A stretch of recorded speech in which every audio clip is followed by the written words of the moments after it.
how the airlines scam you, and why they kinda have to.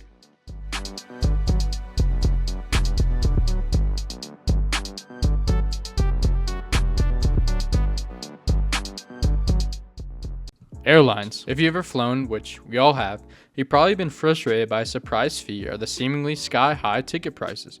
Ever wonder why a flight can cost as much as a small car, yet the seats feel cramped and the snacks are, well, snack-sized?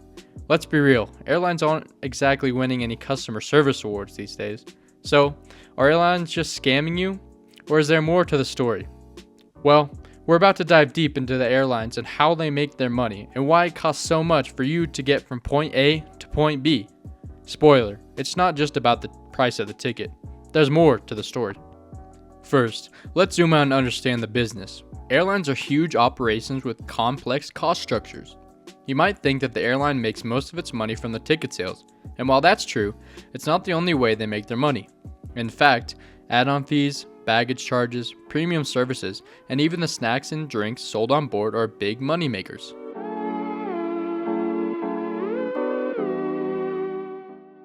Okay, so let's break down the typical cost that airlines pay every time you fly. When you pay for a ticket, you're not just paying for the seat, you're also covering the airline's operating expenses. A few of the biggest ones include fuel. A single long-haul flight can burn through about 10,000 gallons of jet fuel. At roughly $2.50 per gallon, that's about $25,000 just for fuel on a round trip. Fuel prices fluctuate, and when they spike, it can have a huge impact on your ticket price. The aircraft. Buying a plane is not cheap. For example, a Boeing 737, the most common commercial aircraft, costs anywhere from $80 million to $120 million, depending on the model. Then there's the regular maintenance. A Boeing 737 requires checks every 500 hours of flight, and a full overhaul can cost millions. Crew salaries. Pilots and flight attendants are critical to getting you safely to your destination, but they don't come cheap. Pilots, especially experienced ones, can make anywhere between $100,000 and $250,000 per year. Flight attendants typically make between $30,000 and $60,000 annually. Multiply that by the number of crew members on a flight, and the costs add up very quickly. Another thing most people don't think about are airports and landing fees. Every time an airplane lands at the airport, it has to pay landing fees, and these can range from a few $1,000s for smaller airports to tens of thousands of dollars for busy hubs like JFK or LAX. Add in gate rental fees and other charges for using airport facilities, and it's clear airports don't run on fresh air. They're a big business too. Now let's talk about something that frustrates us all, the hidden fees and add-ons that airlines have. Now here's where the airlines get a little creative. Ever notice how you might pay $150 for a ticket, but end up selling out for $50 extra for a checked bag, $20 for seat selection, $12 for snacks, and $10 for Wi-Fi? Those little extras add up quickly, right? Here's why. Baggage fees. What was once included in your ticket price has now become an optional extra. Airlines make billions off of baggage fees alone. For example, in 2019, US Airlines collected nearly $5 billion in baggage fees. Seat selection fees. Want to avoid the middle seat or get closer to the front? That'll cost you extra. Airlines have found ways to charge for premium seating, often on a tiered basis. Need extra legroom? That's usually $50 to $100 of a subcharge. Another thing is onboard purchases. Not hungry? Airlines still sell you snacks and drinks to make more money. And let's not even get started on the Wi-Fi. Some airlines charge up to $30 for single flight internet access, even though the actual cost of providing that service is minimal.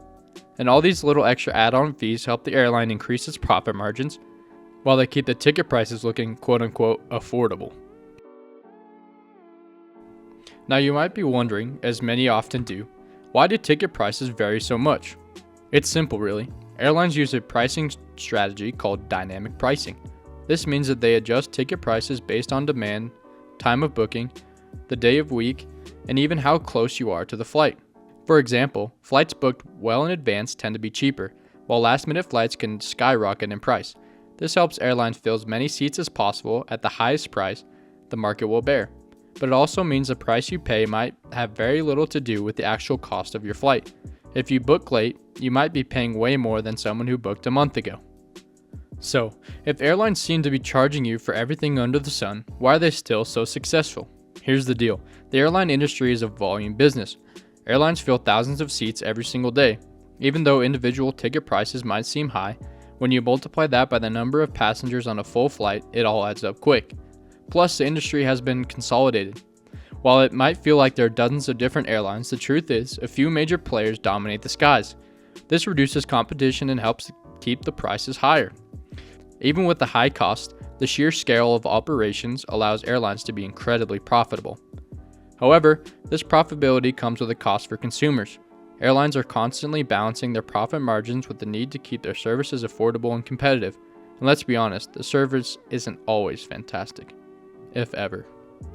Now, we can all agree that flying isn't always the most fun experience. The cramped seats, extra fees, and unpredictable prices can leave you feeling frustrated. But it's also important to understand that airlines operate in a complex environment with high fixed costs from expensive planes to massive fuel bills. Those costs have to be covered somehow.